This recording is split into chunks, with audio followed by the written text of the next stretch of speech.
Halo Cuk, selamat datang di PopClip cerita film cepat, rasa tetap lengkap. Channel buat kamu yang pengen tahu cerita film tanpa harus duduk 2 jam depan layar.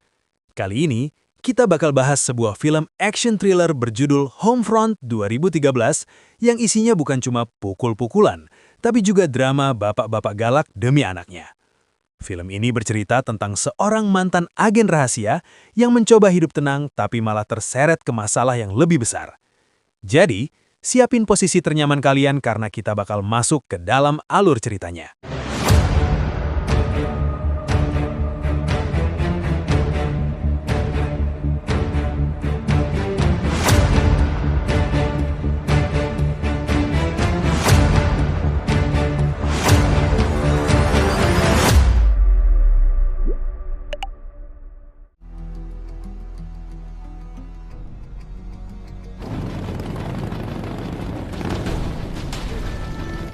Cerita dimulai di tahun yang gak disebutin secara eksplisit.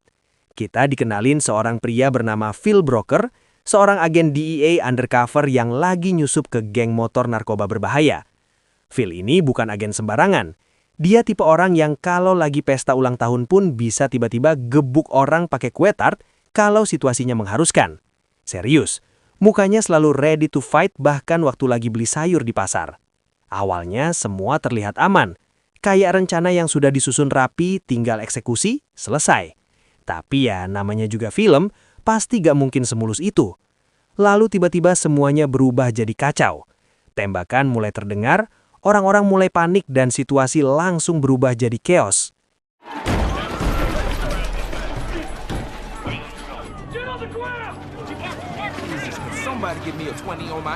Namun, Phil tetap tenang. Ya walaupun dalam hati mungkin juga panik dikit ya. Dia mulai bergerak cepat, mengambil keputusan dalam hitungan detik. Operasi penyamarannya pun berhasil. Geng motor itu digerebek, bosnya ditangkap. Tapi terjadi sesuatu yang gak seharusnya terjadi. Anak laki-laki bos geng itu mati dalam penggerebekan tersebut.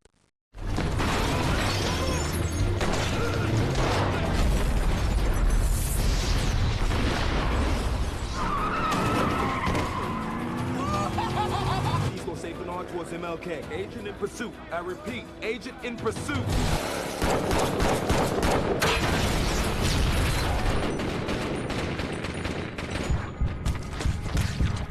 Si bos, yang namanya Danite, langsung lirik Phil dengan tatapan, "Lo bakal nyesel seumur hidup."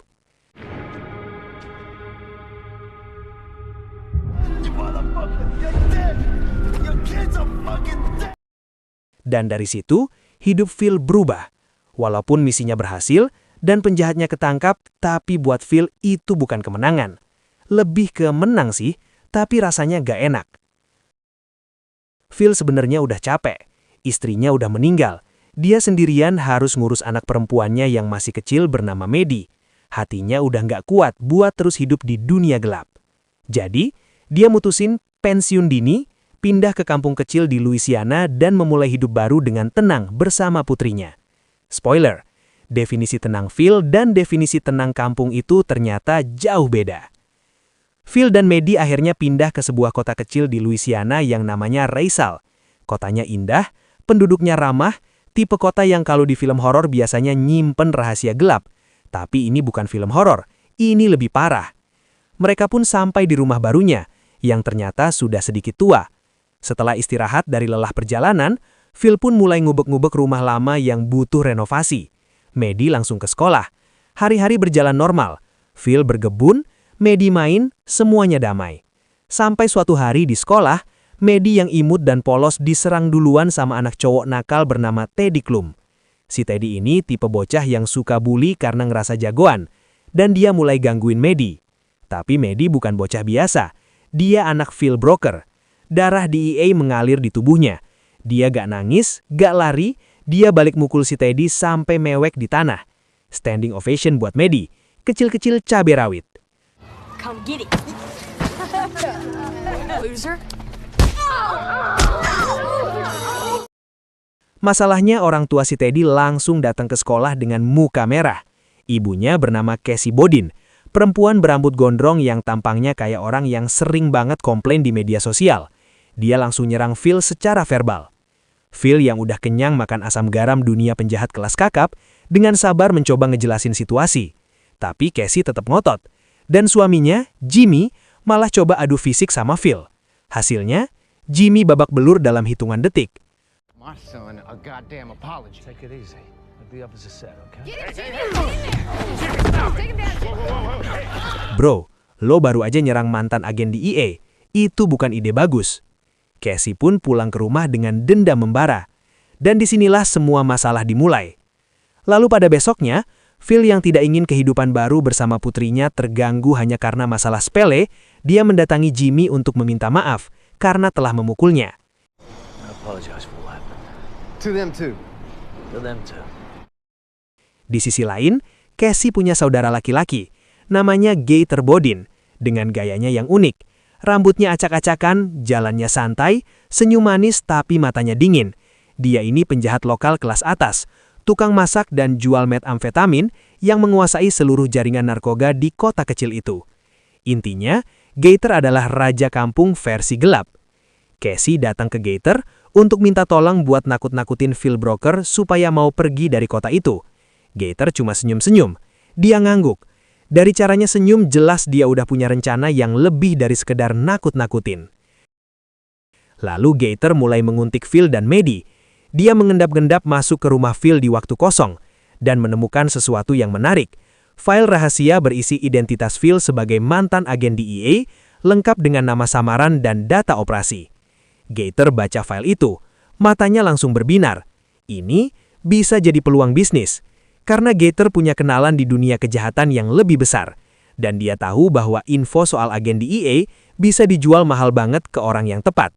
Dan orang yang tepat itu, Danny T., bos geng motor yang anaknya mati gara-gara Phil. Phil mulai sadar ada yang janggal di kotanya. Terlalu banyak tatapan aneh, terlalu sering dia ngerasa diikutin. Bahkan sheriff sempat menghentikan mobil Phil hanya untuk memperingatkan Phil agar tidak berbuat onar di kota itu. Hingga pada puncaknya, Phil diganggu oleh dua orang preman saat mengisi bensin. Lalu si preman yang kita gak tahu namanya mencoba menyerang Phil. Dan ya, seperti yang kita tahu mereka berdua akhirnya babak belur.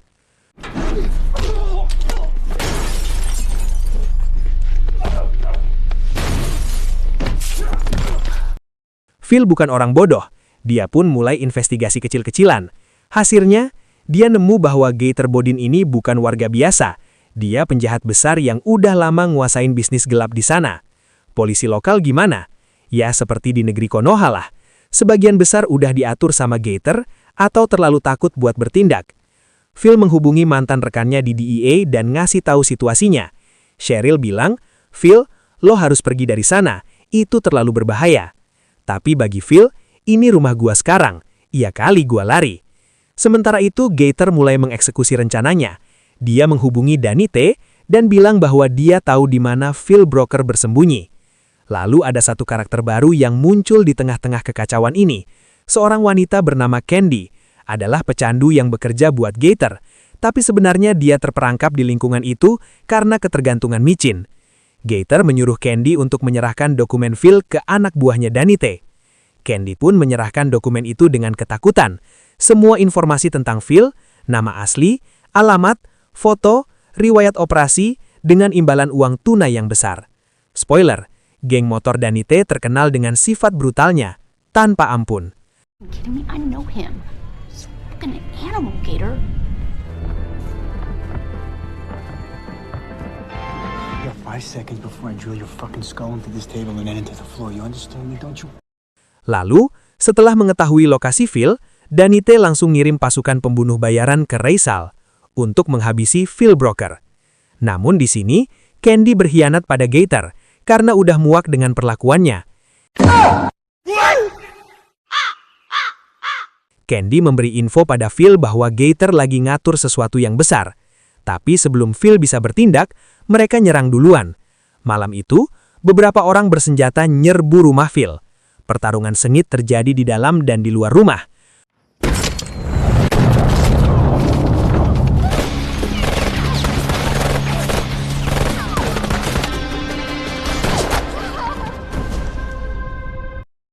Phil berhasil ngalahin mereka satu persatu. Namun sayangnya, Maddie diculik. Hey!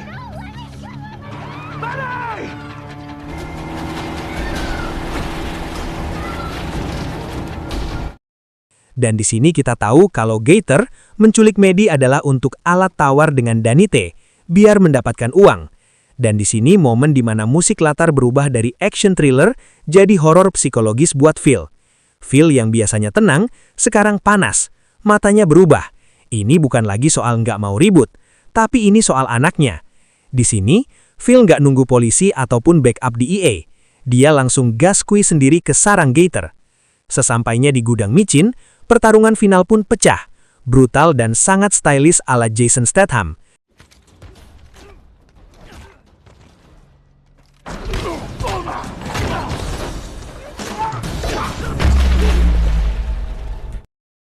Satu persatu anak buah Gator dihajar.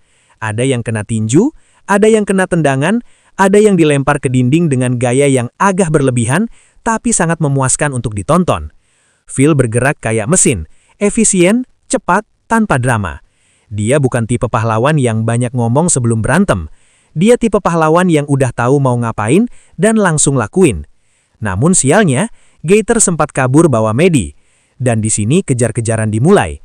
Namun pada akhirnya, Gator terpojok. Gator dan Phil akhirnya berhadapan langsung. Gator yang selama ini kelihatan cool dan terkontrol, mulai kehilangan komposurnya. Dia tahu Phil bukan lawan biasa. Dia coba negosiasi, mencoba mengancam, tapi Phil nggak mau dengerin. Pertarungan pun terjadi. Gator bukan petarung yang buruk. Dia juga punya bekal jalan, tapi dia bukan Phil Broker. Akhirnya Gator berhasil dilumpuhkan oleh Phil.